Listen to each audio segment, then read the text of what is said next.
Audio Jungle.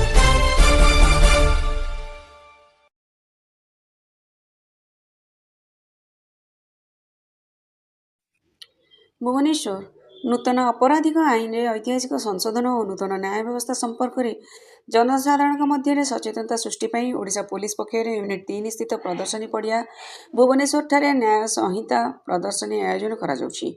ଆସନ୍ତା March 6, 2026 ତାରିଖରେ ଭାରତର ମାନ୍ୟବର ସ୍ୱରାଷ୍ଟ୍ର ଓ ସହକାରିତା ମନ୍ତ୍ରୀ ଶ୍ରୀ ଅମିତ ଶାହା ଏହି ପ୍ରଦର୍ଶନୀକୁ ଉଦ୍ଘାଟନ କରିବେ।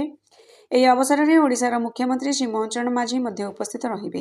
ଏହି ପ୍ରଦର୍ଶନୀ ଜନସାଧାରଣଙ୍କ ନିମନ୍ତେ 7 ମାର୍ଚ୍ଚ ଠାରୁ 10 ମାର୍ଚ୍ଚ 2026 ପର୍ଯ୍ୟନ୍ତ ଖୋଲା ରହିବ ବୋଲି ଆରକ୍ଷୀ ମହାନିର୍ଦ୍ଦେଶକ ଶ୍ରୀ ଯୋଗେଶ ବାହାଦୁର ଖୁରାନିଆ ଗଣମାଧ୍ୟମକୁ ସୂଚନା ଦେଇଛନ୍ତି।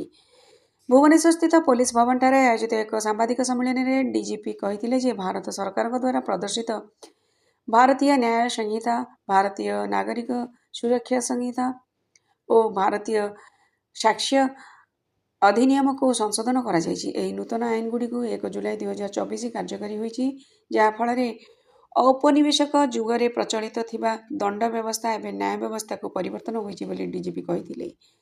ପୀଡ଼ିତଙ୍କ ଅଧିକାର ଓ ସମ୍ମାନକୁ ପ୍ରାଥମିକତା ଦିଆଯାଇ ସମୟସୀମା ମଧ୍ୟରେ ତଦନ୍ତ ଓ ବିଚାର ପ୍ରକ୍ରିୟାକୁ ସୁନିଶ୍ଚିତ କରିବା ହେଉଛି ନୂତନ ଆଇନର ମୂଳ ଲକ୍ଷ୍ୟ। ବିଳମ୍ବିତ ନ୍ୟାୟ ମାନେ ନ୍ୟାୟର ଅସ୍ୱୀକାର ଏହି ସିଦ୍ଧାନ୍ତକୁ ନୂତନ ଆଇନରେ ସ୍ପଷ୍ଟ ଭାବେ ଉଲ୍ଲେଖ କରାଯାଉଛି ବୋଲି ଡିଜିପି କହିଥିଲେ।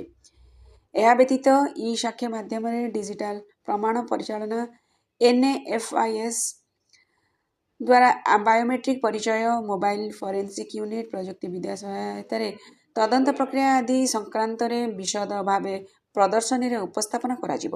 ଏହା ବ୍ୟତୀତ ପ୍ରଦର୍ଶନୀରେ ଅପରାଧସ୍ଥଳରୁ ହାଇକୋର୍ଟ ପର୍ଯ୍ୟନ୍ତ ସମଗ୍ର ନ୍ୟାୟ ବ୍ୟବସ୍ଥାକୁ ଏକ ସମନ୍ୱିତ ଓ ଶିକ୍ଷାମୂଳକ ଶୈଳୀରେ ପ୍ରଦର୍ଶିତ କରାଯିବ ବୋଲି ଡିଜିପି ସୂଚନା ଦେଇଛନ୍ତି।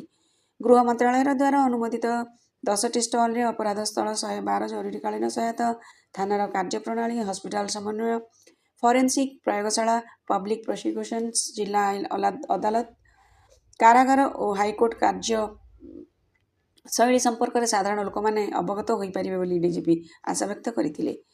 ନୂତନ ଆଇନରେ ପ୍ରଯୁକ୍ତିବିଦ୍ୟା, ବୈଜ୍ଞାନିକ ତଦନ୍ତକୁ ଗୁରୁତ୍ୱ ପ୍ରଦାନ କରାଯାଇଛି। ସେହି ଅନୁଯାୟୀ ଗୁରୁତର ଅପରାଧ ଫରେନ୍ସିକ୍ ତଦନ୍ତ, ଡିଜିଟାଲ ପ୍ରମାଣର ସ୍ୱୀକୃତି ଓ ସମୟସୀମା ମଧ୍ୟରେ ତଦନ୍ତ ପ୍ରକ୍ରିୟାକୁ ଜୋର ଦିଆଯାଇଛି। ଏହାସହ ନୂତନ ଆଇନ କାର୍ଯ୍ୟକାରୀ ପାଇଁ ସ୍ୱତନ୍ତ୍ର ଯୋଜନା, ପୋଲିସ ଆଧୁନିକୀକରଣ ଓ ସଶକ୍ତୀକରଣ, ମହିଳା ବିରୋଧୀ ଅପରାଧ ଉପରେ ରୋକ ଲଗାଇବା, ମାଓ ଦମନରେ ସ୍ପେଶିଆଲ ଅପରେସନ ଗ୍ରୁପର ଭୂମିକା ଏବଂ ପ୍ରାକୃତିକ ବିପର୍ଯ୍ୟୟ ସମୟରେ ଓଡ଼ିଶା ଡିଜାଷ୍ଟର ରିପାଏଡ୍ ଆକ୍ସନ ଫୋର୍ସର ଅବଦାନ ଆଦି ସମ୍ପର୍କରେ ମଧ୍ୟ ପ୍ରଦର୍ଶିତ କରାଯାଇଛି। ନ୍ୟାୟ ସଂହିତା ପ୍ରଦର୍ଶନୀ ଭାରତର ଅପରାଧ ନ୍ୟାୟ ବ୍ୟବସ୍ଥା ଐତିହାସିକ ପରିବର୍ତ୍ତନ ସମ୍ପର୍କରେ ସାଧାରଣ ଲୋକଙ୍କ ମଧ୍ୟରେ ସଚେତନତା ସୃଷ୍ଟି ପାଇଁ ଓଡ଼ିଶା ପୋଲିସ ପ୍ରତିବଦ୍ଧତା ଏକ ପ୍ରତିଫଳନ। ବୈଜ୍ଞାନିକ ତଦନ୍ତ, ଆଧୁନିକ ପ୍ରଯୁକ୍ତି ଓ ନାଗରିକ ଅଂଶଗ୍ରହଣ ମାଧ୍ୟମରେ ସଠିକ୍ ସମୟ ମଧ୍ୟରେ ପୀଡ଼ିତଙ୍କୁ ନ୍ୟାୟ ସୁନିଶ୍ଚିତ କରିବାକୁ ଓଡ଼ିଶା ପୋଲିସ ସଂକଳ୍ପବଦ୍ଧ ବୋଲି ଡିଜିପି ଗଣମାଧ୍ୟମକୁ ସୂଚନା ଦେଇଛନ୍ତି। ଆଜିର ଏହି ସାମ୍ବାଦିକ ସମ୍ମିଳନୀରେ ଡିଜିପି କ୍ରାଇମବ୍ରାଞ୍ଚ ଶ୍ରୀ ବିନୟତୋଷ ମିଶ୍ର, ଅତିରିକ୍ତ ଆରକ୍ଷୀ ମହାନିର୍ଦ୍ଦେଶକ ରେଳବାଇ ଉପକୂଳ ସୁରକ୍ଷା ଶ୍ରୀ ଅରୁଣ ବୋଥ୍ରା, ସମୃଦ୍ଧ ଓଡ଼ିଶାରୁ ରଜତ ମହାପାତ୍ରଙ୍କ ରିପୋର୍ଟ।